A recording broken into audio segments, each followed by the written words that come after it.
Hello friends, आज की इस वीडियो में हम लोग देखेंगे एनसीईआरटी के जो भी क्वेश्चंस एनसीईआरटी की लाइन से जो फॉर्म हो सकते हैं और डाइजेशन एंड एब्जॉर्प्शन वाले चैप्टर का ये पार्ट 2 है। इस सीरीज़ में हम लोग क्वेश्चंस फ्रॉम एनसीईआरटी लाइंस, ये जो हमारी सीरीज़ है, इस सीरीज़ में हम लोग एनसीईआरटी की लाइन से जो भी क्वेश्चंस फॉर्म हो सकते हैं उसको एक क्वेश्चन की फॉर्म में रिप्रेजेंट करते हैं आपके सामने और उसका आंसर देने का कोशिश करते हैं, जिससे कि आप जब अगली बार एनसीईआरटी पढ़ेंगे तो आपके जो ब्रेन है उसमें जल्दी से क्लिक होगा और आपको आसानी से कैच में वो लाइनें आ जाएंगी। ठीक है, तो पार्ट सेकंड हम लोग स्टार्ट करते हैं। Answer the following question after observing the given diagram. अब इस डायग्राम को देख के हम लोगों को आंसर देना है, तो इसकी बेसिकली लेवलिंग करनी है। तो ए क्या है हमारे पास, ये है हमारे पास गॉल ब्लैडर। ठीक है, गॉल ब्लैडर। ठीक, और बी क्या है। अब देखिए यहाँ पे क्या हो रहा है, अब ये जो दो डक्ट आ रही हैं ये कहाँ से आ रही होंगी हमारी, ये आ रही होंगी लीवर से, और एक आ रही होगी हमारी लीवर के लेफ़्ट वाले पोर्शन से और एक आ रही होगी हमारी लीवर के राइट वाले पोर्शन से। तो एनसीईआरटी में इसका नाम दिया हुआ है कि ये डक्ट फ्रॉम लीवर लिखा है एनसीईआरटी ने, डक्ट फ्रॉम लीवर। ठीक है, और बेसिकली इसको हम लोग क्या बोलते हैं, हेपेटिक डक्ट। हेपेटिक वर्ड किसके लिए यूज़ होता है, हेपेटिक वर्ड यूज़ होता है हमारा लीवर के लिए। अब जब ये लीवर से निकल के आ रही है तो इसको हम लोग डक्ट फ्रॉम लीवर बोल देते हैं, या फिर इसको क्या बोलते हैं हम लोग, हेपेटिक डक्ट। तो एक आ रही होगी हमारी राइट वाले लोब से और एक आ रही होगी हमारी लेफ़्ट वाले लोब से लीवर के। अब देखिए यहाँ पे जहाँ पे ये कंबाइन हो रही है, यानी कि ये कॉमन डक्ट में ये फॉर्म हो रही है, यहाँ पे जहाँ पे ये ज्वाइन हो रही हैं उस डक्ट को हम लोग क्या नाम देंगे। अब देखिए हेपेटिक डक्ट आ रहा है, ठीक, हेपेटिक डक्ट ज्वाइन हो रही है और एक कॉमन डक्ट बना रही है और इसका नाम हम लोग क्या रख देंगे, common hepatic duct. Hepatic duct मिलके बनाई तो इसका नाम हम लोगों ने रख दिया hepatic duct, common hepatic duct इसका नाम पड़ गया। ठीक, अब जो ये गॉल ब्लैडर से जो डक्ट निकलती है उसका नाम क्या होता है, बी क्या है हमारा, सिस्टिक डक्ट। सिस्टिक डक्ट इसका नाम होता है, जो गॉल ब्लैडर से डक्ट निकल रही है उसका नाम है हमारा सिस्टिक डक्ट। अब जहाँ पे ये सिस्टिक डक्ट और ये जो कॉमन हेपेटिक डक्ट थी ये आके मिली और यहाँ पे एक कॉमन पैसेज बना जहाँ पे सिस्टिक डक्ट भी आ रही है और कॉमन हेपेटिक डक्ट भी आ रही है, और इस नई डक्ट को हम लोग नाम क्या देंगे, इस नई को नाम देंगे हम लोग गैस्ट्रिक डक्ट और ये कॉमन डक्ट। और जो ई है हमारी जो नई डक्ट फॉर्म हुई है इसको हम लोग नाम देते हैं common bile duct, common bile duct. ठीक है, अब ये हमारी कॉमन बाइल डक्ट नीचे आई और यहाँ पे आके अब देखिए ये हमारा ये क्या है, एफ क्या है हमारा, ये है पैंक्रियास। ठीक,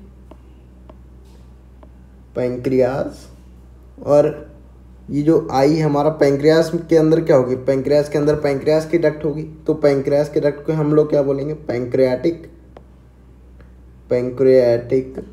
डक्ट। ठीक है, और अब जहाँ पे ये पैंक्रियाटिक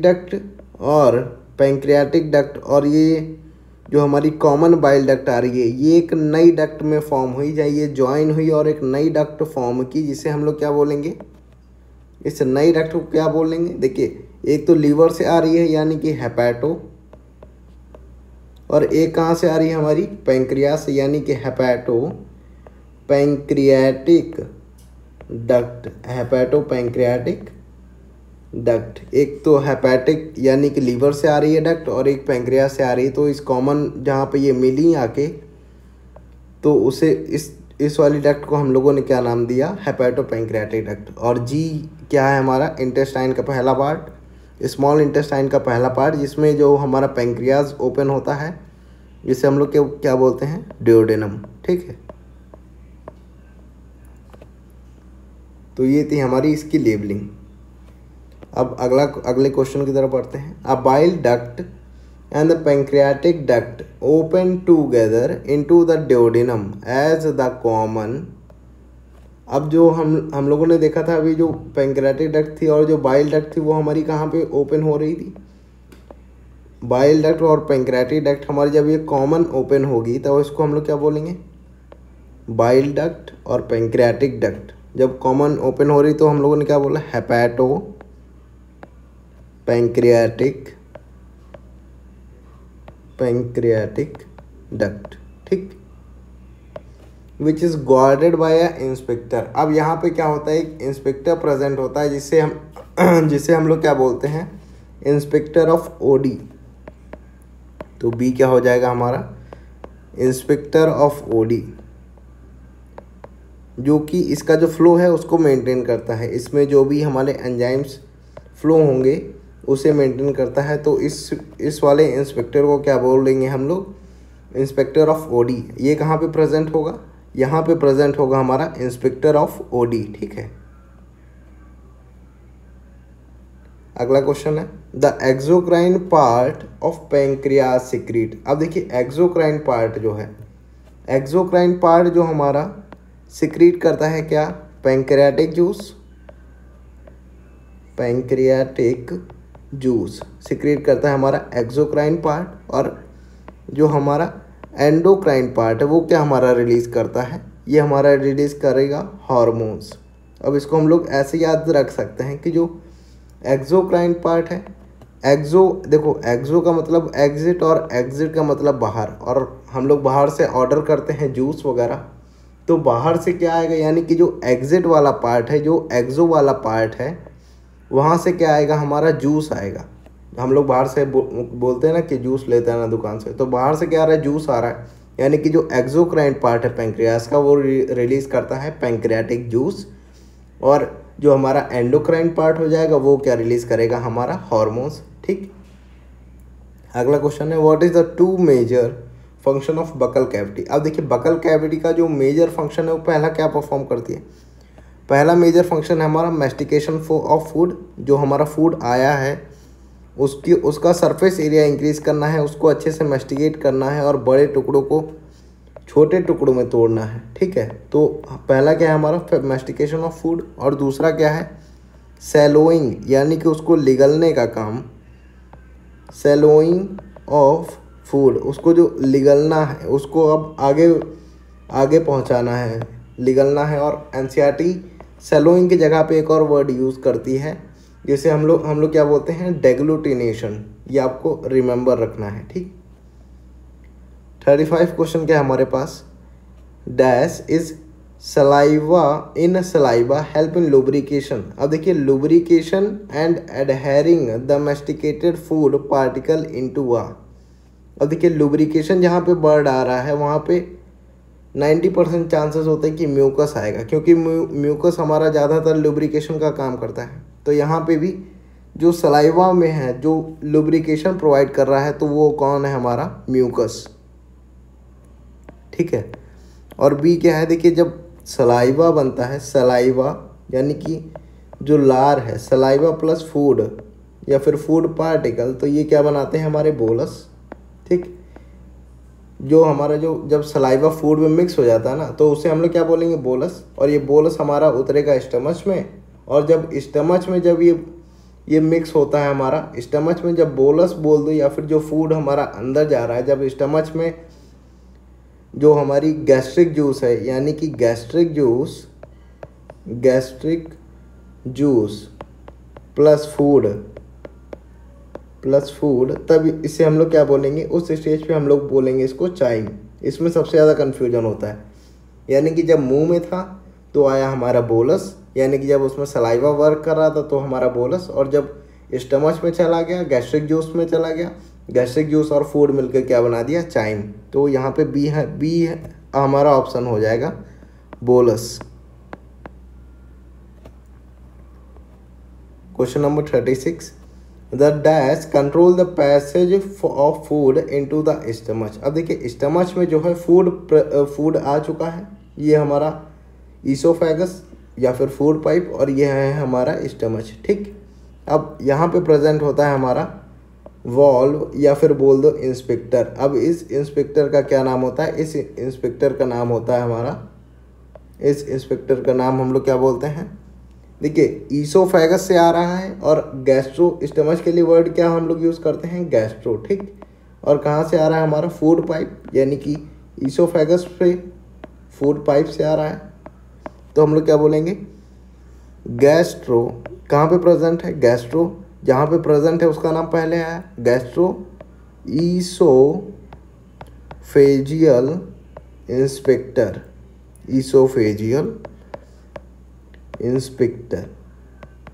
जहाँ पे प्रेजेंट है उसका नाम पहले आएगा, और जहाँ से आ रहा है, जिसकी ओपनिंग को गार्ड कर रहा है, जहाँ पे वो गेट लगा हुआ है, उसे हम लोग सेकंड पोजीशन पे रखेंगे और उसका नाम बन जाएगा। यहाँ पे जैसे गैस्ट्रो यानी कि स्टमच में प्रेजेंट है, और ये ईसोफेजियल यानी कि ईसोफेगस से आ रहा है, ईसोफेगस की ओपनिंग पे ये प्रेजेंट है, तो इसे हम लोगों ने बोला गैस्ट्रो ईसोफेजियल। अब देखिए इस तरीके से आप अगर पढ़ेंगे ना, तो ये जो इंस्पेक्टर है ना, तो अपने आप ही इनको याद करने की ज़रूरत ही नहीं पड़ेगी। अभी हम लोग जब आगे वाली वीडियोस में देखेंगे कई सारे टाइप के जो इंस्पेक्टर आते हैं, तो अपने आप नाम याद होता चला जाएगा। पहला जहाँ पे प्रेजेंट है, दूसरा जिसकी ओपनिंग को गार्ड कर रहा है उसका नाम रख दो, ठीक है।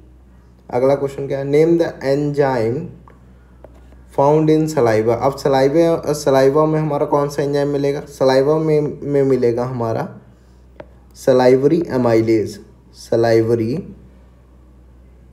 एमाइलेज मिलेगा हमारा सलाइवा में। अगला क्वेश्चन, सलाइवरी एमाइलेज कन्वर्ट। अब सलाइवरी एमाइलेज हमारा कन्वर्ट क्या करेगा? सलाइवरी एमाइलेज हमारा कन्वर्ट करता है, स्टार्च को तोड़ता है, स्टार्च को तोड़ता है हमारा सलाइवरी एमाइलेज, किसमें? माल्टोज में, माल्टोज, ठीक। स्टार्च को तोड़ता है माल्टोज में। The chemical process of digestion begin in. अब देखिए केमिकल प्रोसेस कहाँ से स्टार्ट हो रहा है? केमिकल प्रोसेस देखिए मुंह में जो हमारा माउथ है उसमें क्या एंजाइम्स वगैरह रिलीज हो रहा है, तो यहाँ पे क्या केमिकल वर्क कर रहे हैं। एंजाइम में क्या केमिकल ही तो होता है, तो यहाँ पे केमिकल रिलीज हो रहा है। तो यानी कि जो हमारा माउथ से, यानी कि जो ओरल कैविटी है, ओरल कैविटी से जो हमारा केमिकल प्रोसेस है डाइजेशन का, वो हमारा स्टार्ट हो जाता है, ठीक है। अगला question, mixture of food and saliva in oral cavity. अब देखिए वही क्वेश्चन आ गया, mixture of food and saliva in oral cavity, यानी कि फूड और जब हमारा ओरल कैविटी यानी कि सलाइवा मिक्स होता है तो क्या बनता है हमारा? बोलस। अभी हम लोग देख के आ रहे हैं, तो इसका नाम क्या हो जाएगा? Bolus. Name the cell found in gastric gland which secrete. Gastric gland यानी कि हमारे स्टमच में प्रेजेंट है, which secretes the pro enzyme pepsinogen. अब देखिए पेप्सिनोजन सीक्रेट करने वाली सेल है, उसका नाम क्या है? उसका नाम देखिए सेल तो एक ही है लेकिन उसके 3 अलग अलग नाम है। पहला नाम क्या है? पहला नाम हम लोग देखते हैं चीफ सेल, दूसरा इसी को बोलते हैं हम लोग पेप्टिक सेल, और तीसरा रियली यूज़ होता है जिसे हम लोग बोलते हैं जाइमोजन सेल, ठीक। ये एक ही सेल का नाम है, और देखिए कन्फ्यूजन के लिए वो कोई तीनों में से कोई भी नाम दे सकता है। तो जो प्रो एंजाइम पेप्सिनोजन है वो रिलीज़ किया जाता है चीफ सेल, पेप्टिक सेल या फिर जाइमोजन। अब प्रो एंजाइम इसलिए बोला क्योंकि इनएक्टिवेट फॉर्म में है, जहाँ पे आगे प्रो लगा हो ना तो वो क्या होता है हमारा? इनएक्टिवेट फॉर्म में। तो ये जो एंजाइम है ना ये इनएक्टिवेट फॉर्म में है, और ये गैस्ट्रिक ग्लैंड के थ्रू सिक्रीट किया जाता है, और इस पर जब HCl का अटैक होता है, HCl इसको जगाता है, तब ये हमारा एक्टिवेट हो जाता है, और कौन सा एंजाइम बना लेता है हमारा? पेप्सिन। यानी कि पेप्सिनोजन से जब पेप्सिन बनता है तब एक्टिवेट करने वाला हमारा HCl होता है। Name the factor essential for absorption of vitamin B12। अब विटामिन B12 का जो एब्जॉर्प्शन है, वो हमारा जो फैक्टर है जो कि एब्जॉर्ब करने में, विटामिन B12 को एब्जॉर्ब करने में मदद करेगा, वो हमारा पाया जाएगा गैस्ट्रिक ग्लैंड में, और गैस्ट्रिक ग्लैंड से रिलीज़ किया जाएगा, और उसका नाम क्या होता है हमारा? Castle intrinsic factor, cattle intrinsic factor, ठीक। फैक्टर जो कि एसेंशियल होगा हमारा विटामिन B12 के एब्जॉर्प्शन के लिए, उसका नाम क्या है? Cattle intrinsic factor. Mixture of food and gastric juice, देखिए वही बात आ गई ना, जब हमारा फूड और गैस्ट्रिक जूस जब मिक्स होता है तब हम लोग क्या बोलते हैं, यानी कि अब ये एसिडिक बन गया तो हम लोग क्या बोलेंगे, इसको चाइम बोला जाएगा। ठीक, तो यहाँ पे क्या हो जाएगा, in stomach is known as chyme, यानी कि चाइम कहाँ प्रेजेंट होगा, स्टमच में। How pepsinogen is converted into pepsin in stomach, देखिए वही आ गया ना, पेप्सिनोजन कैसा है, इनएक्टिवेटेड फॉर्म है, इनएक्टिवेटेड फॉर्म। अब इस पे कौन वर्क करेगा, और ये हमारा कन्वर्ट कर देगा पेप्सिन में, और पेप्सिन हमारा कैसा है, एक्टिवेटेड फॉर्म में। तो अब इस पे वर्क करता है हमारा स्टमच का HCl, और इसको कन्वर्ट करता है पेप्सिनोजन में, पेप्सिनोजन को कन्वर्ट कर रहा है पेप्सिन में। पेप्सिनोजन कैसा है हमारा, लास्ट में देखिए ओजन आ रहा है ना, ओजन, यानी कि ओजन जहाँ पे भी आए और स्टार्टिंग में अगर कहीं पे प्रो लिखा है मिल जाए तो ये कैसे होते हैं, इनएक्टिव फॉर्म में। अब इसी को हटा देंगे तो क्या बन जाएगा हमारा एक्टिवेटेड फॉर्म, और ये बन रहा है हमारा HCl, यानी कि HCl इसको जगाएगा और एक्टिवेट कर देगा, तो ये पेप्सिन में कन्वर्ट हो जाएगा। Name the enzyme which help in digestion of protein in stomach. अब देखिए प्रोटीन का डाइजेशन करना है हमारे स्टमच में, तो स्टमच में जो हमारा जब प्रोटीन का डाइजेशन होता है तो वहाँ पे एक ही एंजाइम है जो यूज़ में आ रहा है स्टमच में, उसका नाम क्या है हमारा, पेप्सिन। तो जो पेप्सिन एंजाइम है वो हमारा मदद करता है digestion of protein in stomach. Stomach में इसका खास ख्याल रखिएगा कि जो स्टमच में है वहाँ पे हमारा पेप्सिन प्रेजेंट है। What is the function of pepsin in stomach. अब देखिए function of pepsin in stomach क्या है, ये क्या कन्वर्ट करता है हमारा प्रोटीन को किस में तोड़ देता है, प्रोटीन को कन्वर्ट करता है हमारा प्रोटीएजेस, प्रोटियोजेस एंड पेप्टोन्स,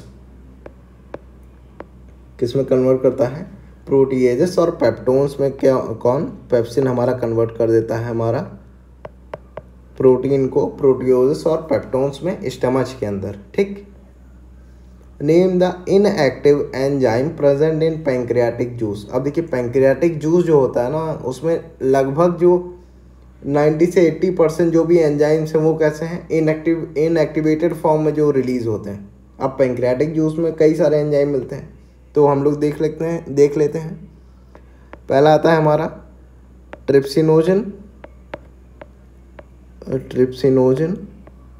दूसरा है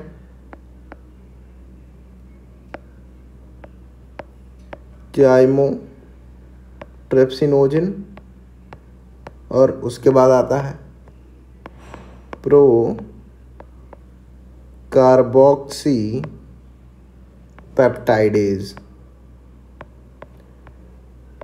पेप्टाइडेजेस। ठीक, अब ये हमारे 3 एंजाइम हो गए, अब 3 और हैं, इसे हम लोग क्या बोलते हैं, एमाइलेजेस, लाइपेजेस, और लास्ट है हमारा न्यूक्लिएजेस। तो ये जो 6 एंजाइम है ना हमारे, ये हमारे इनएक्टिवेटेड फॉर्म में हमारे रिलीज होते हैं पैंक्रियाटिक जूस से। Trypsinogen, chymotrypsinogen, procarboxylic peptidase, amylase, lipase and nucleases. Name the non digestive enzyme which help in activation of trypsinogen. अब देखो ऐसा एंजाइम जो कि नॉन डाइजेस्टेबल है और कन्वर्ट क्या कर रहा है, यानी कि एक्टिवेट कर रहा है हमारा ट्रिप्सिनोजन। देखिए ओजन लिख के आ गया ना, तो ये कैसा है हमारा इनएक्टिवेटेड फॉर्म। अब ट्रिप्सिनोजन को कन्वर्ट करना है इसके एक्टिवेटेड फॉर्म में, एक्टिवेटेड फॉर्म। अब एक्टिवेटेड फॉर्म क्या होगी हमारी, ट्रिप्सिन। तो ऐसा कौन सा एंजाइम है, ट्रिप्सिन। ठीक है, ऐसा कौन सा एंजाइम है जो हमारा ट्रिप्सिनोजन को कन्वर्ट करेगा ट्रिप्सिन में। तो ऐसा एक ही एंजाइम है जिसका नाम हमारा है enterokinase.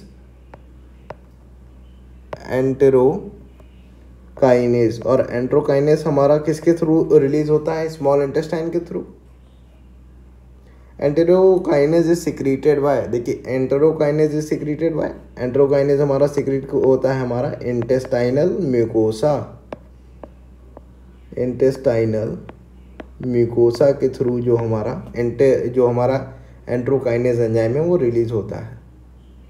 Intestinal juice is also called, intestinal juice का दूसरा नाम क्या है और सबसे ज़्यादा यूज़ किया जाता है आप लोगों को कंफ्यूज करने के लिए, दूसरा नाम क्या है हमारा? सक्कस एंटेरिकस, ये हमारा दूसरा नाम है इसका, जो कि ज़्यादातर यूज़ किया जाता है कंफ्यूज करने के लिए। तो ये जो नाम है ना, इसको इम्पोर्टेंट मार्क कर लीजिएगा, ठीक है, succus entericus. Complete the following reaction. अब देखिए यहाँ पे क्या दे रखा है, प्रोटीन, पेप्टोन्स और प्रोटियोजेस। अब प्रोटीन्स हमारा देखिए स्टमच में क्या हो रहा था, जो हमारा ये पेप्सिन नाम का एंजाइम था वो हमारा कन्वर्ट कर रहा था, प्रोटीन पे काम कर रहा था और तोड़ रहा था इसको, प्रोटीन को तोड़ रहा था पेप्टोन्स में और पेप्टियोजेस में। अब यहाँ पे क्या है, अब उसके आगे जब हमारा ड्यूडेनम में बढ़ा तो वहाँ पे अब जो कुछ पार्ट है अब इसको और छोटे छोटे टुकड़ों में तोड़ा जाएगा, तो वहाँ पे कौन कौन से एंजाइम काम में आएंगे? वही ड्यूडेनम वाले एंजाइम, जैसे कि हम लोगों ने देखा था अभी, जो हमारी पैंक्रियास से जो इनएक्टिवेटेड फॉर्म में आ रहे थे, यानी कि कौन से? ट्रिप्सिन और दूसरा है हमारा चाइमोट्रिप्सिन और थर्ड है हमारा कार्बोक्सी पेप्टाइडेज बोल दे या फिर पेप्टाइडेज। तो ये जो हमारे 3 एंजाइम्स हैं ये हमारे काम करते हैं प्रोटीन को डाइपेप्टाइड्स मॉलिक्यूल में तोड़ने के लिए। ये हमारा लार्ज मॉलिक्यूल और ये हमारा छोटा मॉलिक्यूल है, बड़े को छोटे में तोड़ने के लिए, ठीक। बी हमारा क्या है, पॉलीसेक्राइड्स या फिर स्टार्च को तोड़ा जा रहा है डाइसेक्राइड्स में। अब जब स्टार्च को तोड़ा जाएगा डाइसेक्राइड्स में तो यहाँ पे हम लोगों को क्या ज़रूरत होगी? Pancreatic amylase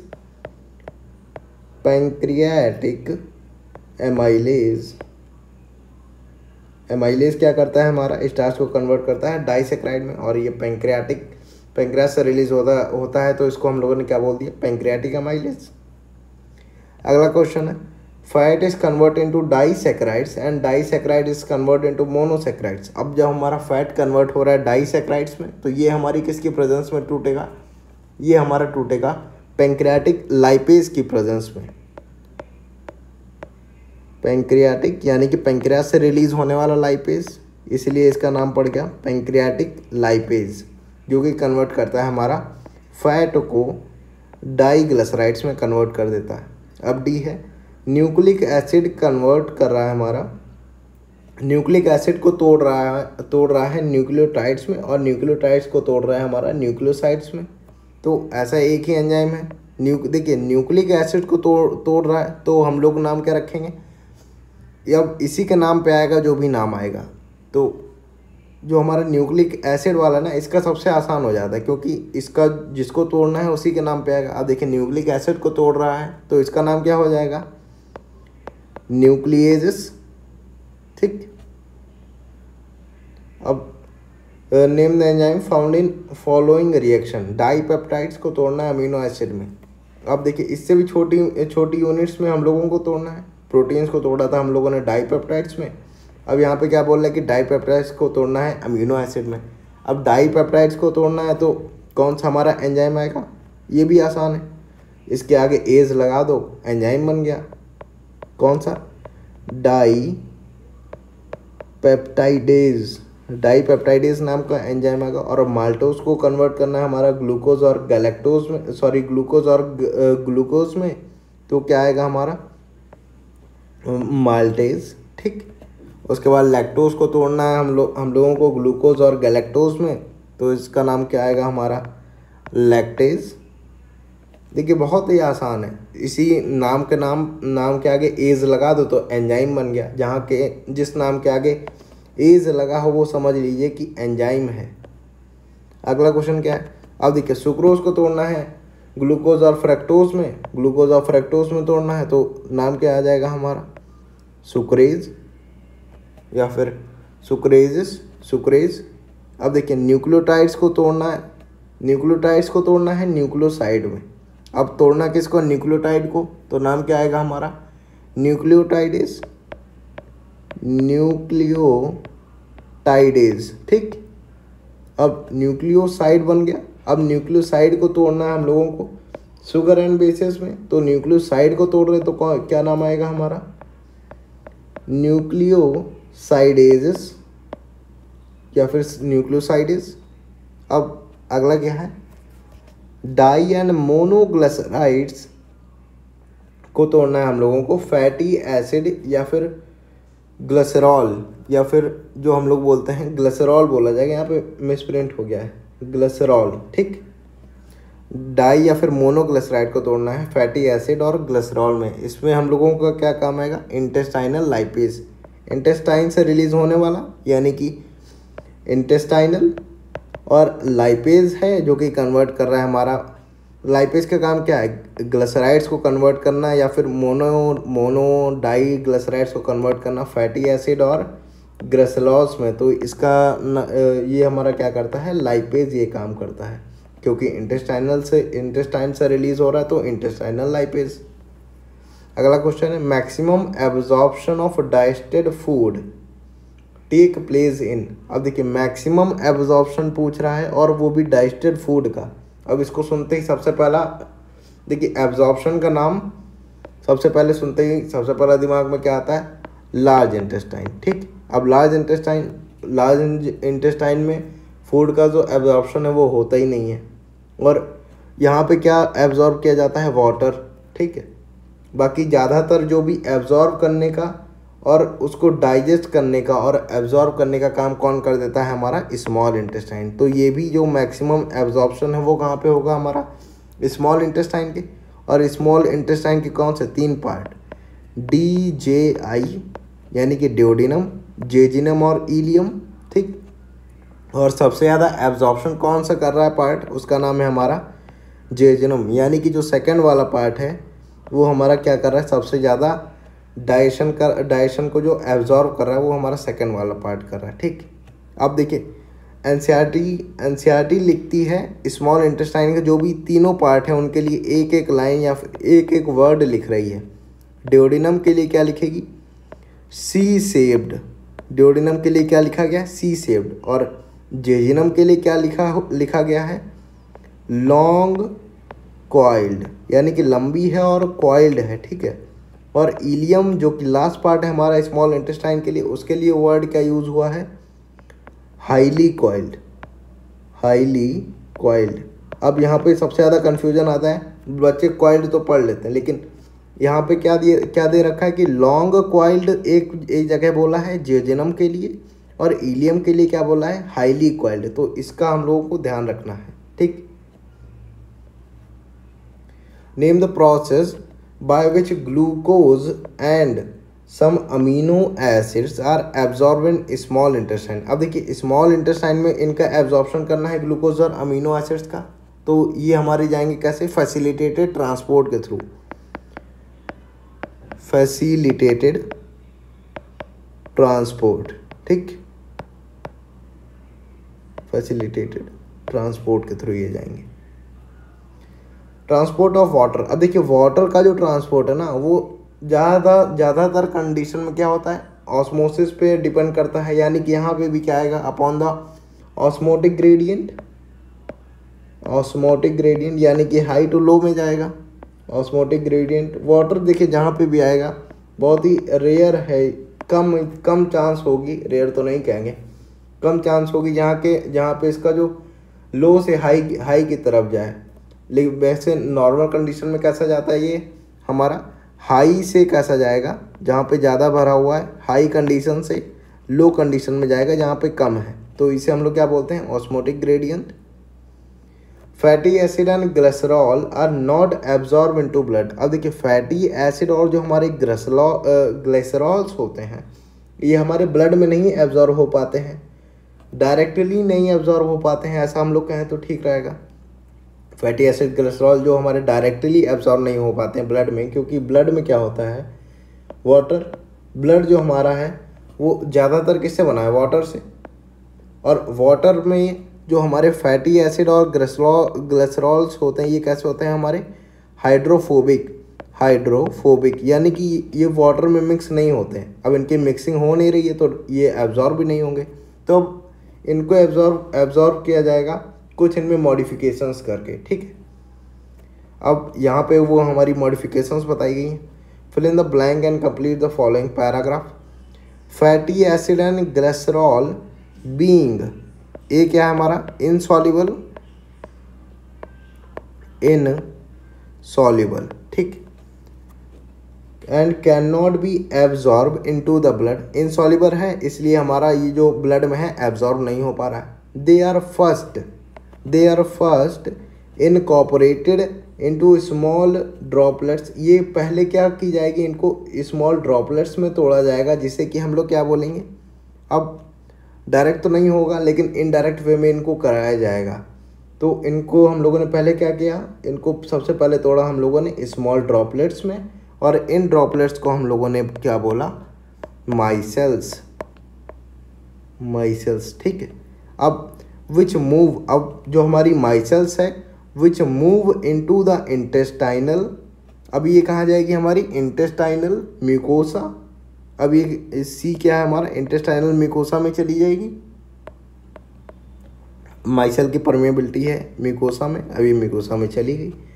they are reformed into very small protein coated fat globule. अब इनको क्या किया गया, अब दूसरा इन पे मॉडिफिकेशंस क्या किया, इनको और भी एक छोटे टुकड़ों में तोड़ा गया, और इन स्मॉल प्रोटीन, और इनके ऊपर क्या किया गया, एक प्रोटीन का कोट लगाया गया फैट ग्लोब्यूल्स के ऊपर। और अब हम इस स्टेज पे इसको कहेंगे, इस स्टेज पे हम लोग क्या बोलेंगे, इसको चाइलो माइक्रॉन्स। देखिए पहले क्या था, माइसेल्स था, तो माइसेल्स कैसी थी, हमारी बड़ी थी, तो उस पर पहले हम लोगों ने फैट देखिए फैट था, या फिर बोल दो कि फैटी एसिड था, उसको हम लोगों ने थोड़ा माइसेल्स में उसको मॉडिफाई किया। अब माइसेल्स को और भी मॉडिफाई किया, उसके ऊपर एक कोट लगाया और उसको और भी छोटे टुकड़ों में तोड़ा, तो बना हमारा चाइलोमाइक्रॉन्स। और अब चाइलोमाइक्रॉन्स को ईजिली एब्जॉर्ब कर लिया जाएगा, ठीक है। तो the which are transported into the, अब ये हमारा ट्रांसपोर्ट कहाँ पे किया जाएगा, अब ये जो हमारा चाइलोमाइक्रॉन्स फॉर्म हो गया है, ये हमारा ट्रांसपोर्ट किया जाएगा लिम्फ वेसल्स में, जो कि हमारी लैक्टील्स जिसे हम लोग कहते हैं, लिम्फ वेसल या फिर लैक्टील्स, जो कि हमारी फैट ग्लोब्यूल्स के एब्जॉर्प्शन के लिए इम्पॉर्टेंट होती है। और ये कहाँ पे प्रेजेंट होती है, हमारी जो विली होती है स्मॉल इंटेस्टाइन की, वहाँ पे प्रेजेंट होती है ये लैक्टील्स। इसका क्वेश्चन भी आता है, लैक्टील किस लिए प्रेजेंट है, क्या काम कर रही है। तो लैक्टील क्या करती है, हमारी जो फैटी एसिड है या फिर जो बड़े मॉलिक्यूल्स हैं फैट जैसे, उनको एब्जॉर्ब करने का काम करती है। और एफ क्या है, दीज लिम्फ वेसल। अब ये जो हमारी लिम्फ वेसल है, जिसे हम लोगों ने लैक्टील्स कहा, ultimately release the absorbed substances into the blood capillaries. अब ये लैक्टील क्या करेंगी, इस यहाँ से हमारा जो ये फैटी एसिड है या फिर जो फैट है उसको उठाएगी और ब्लड कैपिलरी में जाके ट्रांसपोर्ट कर देगी, ब्लड कैपिलरीज, ठीक है। अगला क्वेश्चन है, the absorption AB, the absorbed substances finally reach the tissue which utilize them for their activity. This process is known as, अब देखिए जो भी हमारा एब्जॉर्ब किया हुआ फूड था उसको ट्रांसपोर्ट कर दिया गया, finally reaches to the tissue, और अब ये हमारा टिश्यू क्या करेगा, इसको यूटिलाइज करेगा। और इस प्रोसेस को हम लोग क्या बोल देंगे, जो ये प्रोसेस है यूटिलाइजेशन तक का, तो इसे हम लोग क्या बोलते हैं, एसिमिलेशन। फूड का एब्जॉर्ब होना और उसका यूटिलाइज होना कहाँ पे, टिश्यू में, ठीक है। इसे हम लोग क्या टर्म देंगे, एसिमिलेशन। इस प्रोसेस को बोला जाता है। Name the diseases. अब डिसीजेस का नाम बताने हैं, डैश। पहली है हमारी, the liver is affected, liver affected है। Skin and eye turn yellow, skin and eye कैसी हो गई हैं, येलो हो गई हैं, due to the deposition of bile pigment. Main line क्या है, deposition of bile pigment, bile pigment का क्या हो गया है, डिपोजिशन। तो ऐसा एक ही कंडीशन में होता है। तो यहाँ पे क्या आएगा हमारा, जॉन्डिस।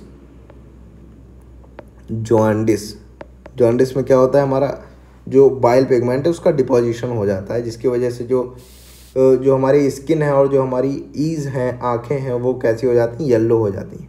बी क्या है, it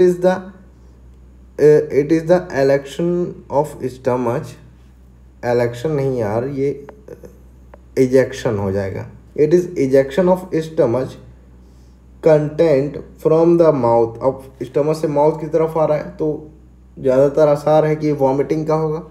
this reflex action is controlled by vomiting center in the medulla। अब वॉमिटिंग सेंटर कहाँ पे होता है, मेडुला ऑब्लंगेटा, मेडुला में होता है हमारा, ब्रेन का जो पार्ट है मेडुला वहाँ पे होगा। और a feeling of nausea proceed vomiting. अब देखिए वॉमिटिंग ये तो खुद ही बता दिया इसने, तो ये हमारा क्या हो जाएगा, वॉमिटिंग। ठीक है,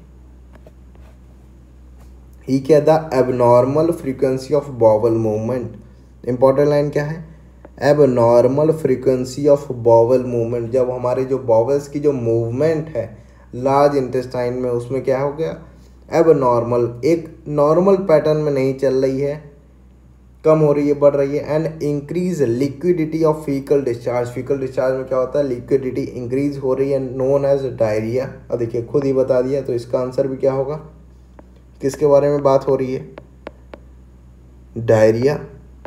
डायरिया में क्या होता है, हमारा जो फीकल मैटर उसकी लिक्विडिटी इंक्रीज हो जाती है और एबनॉर्मल बॉवल्स मूवमेंट हो जाते हैं। It reduces the absorption of food, और फूड का जो एब्जॉर्प्शन है वो कम हो जाता है।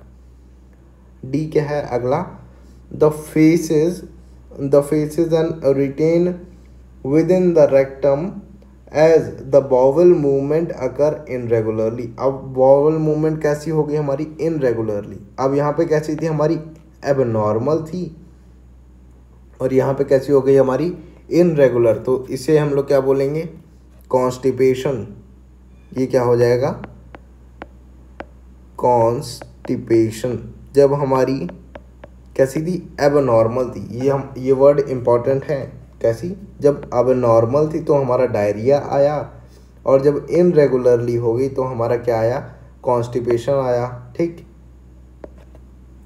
अगला क्या है, in this condition the food is not properly digested. Food कैसा है, not properly digested, leading to the feeling of fullness.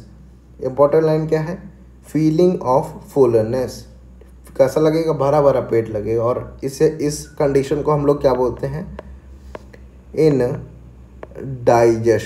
Indigestion बोलते हैं। ये जो इम्पोर्टेंट पॉइंट क्या है, इंडाइजेशन में क्या बोलेगा क्वेश्चन, फीलिंग ऑफ फुलनेस। तो ये 3 वर्ड आप लोगों को याद रखने हैं।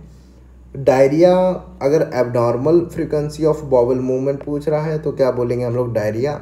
और अगर इनरेगुलर बॉवल मूवमेंट बोल रहा है तो हम लोग क्या बोलेंगे, कॉन्स्टिपेशन। और अगर फीलिंग ऑफ फुलनेस बोल रहा है तो हम लोग क्या बोलेंगे, इंडाइजेशन। अगला क्या है, why are villi present in the intestine and not in stomach. अब देखिए विली हमारी, देखिए विली का जो काम है वो क्या है, एब्जॉर्प्शन का। विली क्या करती है, एक सरफेस एरिया इंक्रीज करा रही है स्मॉल इंटेस्टाइन का, ऐसी होती है ना विली। तो ये क्या सरफेस एरिया इंक्रीज कराती है स्मॉल इंटेस्टाइन का, ताकि वहाँ पे जो एंजाइम्स हैं वो ज़्यादा से ज़्यादा उनको सरफेस एरिया मिले फूड का, वहाँ पे वो अच्छे तरीके से वर्क कर पाएँ, और उसमें जो भी न्यूट्रिएंट्स हैं, जो भी एब्जॉर्ब करने वाला उसमें जो भी मटेरियल है उसको एब्जॉर्ब कर लिया जाए अच्छी तरीके से। तो इसलिए ये हमको मिलती हैं कहाँ पे, इंटेस्टाइन में, ना कि स्टमच में। ठीक है, तो इसका आंसर क्या हो जाएगा, food is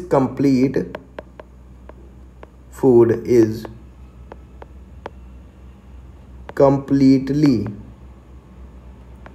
digested in intestine but not in stomach। जो हमारा फूड है वो कंप्लीट हो रहा है, इसका जो डाइजेशन है वो स्टमच में, देखिए पूरा जो डाइजेशन है वो कंप्लीट नहीं हुआ। अब जो आगे जाएगा और स्मॉल इंटेस्टाइन में क्या होगा, पूरा डाइजेशन जो है कंप्लीट हो गया है, जो भी अब एब्जॉर्ब करना है, जो भी एंजाइम्स है वो सभी वर्क कर सकते हैं। और अब काम क्या है, इसको एब्जॉर्ब किया जाएगा, तो इसलिए वहाँ पे क्या है, विलाई प्रेजेंट है। अगला लास्ट क्वेश्चन है हमारा, what is the basic layer of the walls of alimentary canal. जो हमारी एलिमेंट्री कैनाल है उसकी जो वॉल्स हैं वो कैसी होंगी। अब देखिए हम लोग इनर टू आउटर का जब हम लोग सीक्वेंस देखते हैं, इनर से आउटर की तरफ, ठीक है, तो हमारी कौन कौन सी लेयर आती है। पहली लेयर कौन सी आएगी, पहली लेयर इनर में आएगी कौन सी, म्यूकोसा। और उसके बाद सेकेंड लेयर, उसके बाद ये कौन सी आएगी हमारी, सब म्यूकोसा। म्यूकोसा के ऊपर वाली सब म्यूकोसा, सिंपल नाम। और तीसरी अंदर से बाहर जा रहे हैं तो कौन सी आ रही है हमारी, मस्क्यूलरिस। और मस्क्यूलरिस में भी कौन सी, एक होती है हमारी लॉन्गिट्यूडनल, एक होती है हमारी सर्कुलर। अब मस्कुलरिस में इसमें सबसे ज़्यादा कन्फ्यूजन होता है कि मस्कुलरी जो लेयर है उसमें जो एनसीईआरटी का जो डायग्राम दे रखा है उसमें जो हमारी बाहर वाली है ना वो कैसी होगी हमारी, इनर सर्कुलर आउटर लॉन्गिट्यूडनल। यानी कि जो इनर वाली है उसमें कुछ ऐसा डायग्राम दे रखा है कि देखिए अब जो आउटर वाली लॉन्गिट्यूडनल है उसमें कुछ ऐसा दिखा रखा है, ठीक है, और जो इनर सर्कुलर है उसमें कुछ ऐसा दिखा रखा है। अब इस चीज़ को समझाने के लिए और आपको पूरा कन्फ्यूजन दूर करने के लिए हम लोगों ने एक पर्टिकुलर वीडियो में केवल यही पार्ट कवर किया है, जिसकी लिंक आपको जो आई बटन है उस पर मिल जाएगी। तो ये हमारी जो आउटर और जो इनर ये सर्कुलर का जो मामला है ना, ये आप लोग को बिल्कुल क्लियर हो जाएगा। तो और इससे क्वेश्चन आते भी, जो इनर सर्कुलर है इसमें क्योंकि सबसे ज़्यादा कन्फ्यूजन रहता है, डायग्राम कुछ और बता रहा हो और जो उसमें लिखा हुआ है जो लेबलिंग है वो कुछ और बता रही है, तो उसको आप लोग अगर देख लेंगे तो बिल्कुल समझ में आ जाएगा। और जो हमारी चौथी लेयर है यानी कि जो सबसे बाहर वाली लेयर है वो कौन सी होती है हमारी, सीरोसा। इसका जो सीक्वेंस है वो याद करना काफ़ी ज़्यादा इंपॉर्टेंट हो जाता है। इनर से आउटर यानी कि सबसे इनर वाली, यानी कि जो फूड को जो फेस कर रही है वो कौन सी जो, जैसे कि स्मॉल इंटेस्टाइन में मान लो, स्मॉल इंटेस्टाइन में जो फूड आएगा तो फूड ऐसी कौन सी लेयर जो फूड को फेस करेगी, फूड की तरफ होगी, तो सबसे ज़्यादा अंदर वाली लेयर कौन सी, म्यूकोसा। और सबसे ज़्यादा बाहर वाली लेयर कौन सी हमारी, सीरोसा। सिंपल, ये था हमारा लास्ट क्वेश्चन। अब ये सीरीज़ जो हमारी ये डाइजेशन वाला है ये चैप्टर हमारा कंप्लीट हो गया है। अब जो आगे चैप्टर्स आएंगे उनको भी हम लोग इसी फॉर्म में लाने की कोशिश कर रहे हैं। अब उसके जो क्वेश्चंस है वो हम लोग फॉर्म करके जल्दी से जल्दी आप लोगों तक पहुंचाएंगे। बाकी हमारा जो दूसरा वाला चैनल है KBL शॉर्ट्स करके, जिस पे हम लोगों ने जो भी प्रीवियस ईयर क्वेश्चंस है PYQ उनको शॉर्ट्स के फॉर्म में डाला है, क्योंकि आप लोगों को जल्दी से रिवीजन हो पाए, एक अच्छे तरीके से रिवीजन हो पाए। और उसमें शॉर्ट्स है तो जल्दी जल्दी रील्स के फॉर्म में आप उसको शॉर्ट टाइम में ज़्यादा जो नॉलेज है वो गेन कर पाएंगे, ठीक है। जो भी प्रीवियस ईयर क्वेश्चन है 2016 से और 2022 तक अब धीरे धीरे अपलोडिंग हो रही, तो सभी हो जाएंगे धीरे धीरे। बाकी आप लोगों को अगर हमारा ये सीरीज़ अच्छी लग रही है और हमारी ये वीडियो अच्छी लगी तो आप हमको सपोर्ट कर सकते हैं एक लाइक करके और हमारा चैनल सब्सक्राइब करके। धन्यवाद, जय हिंद।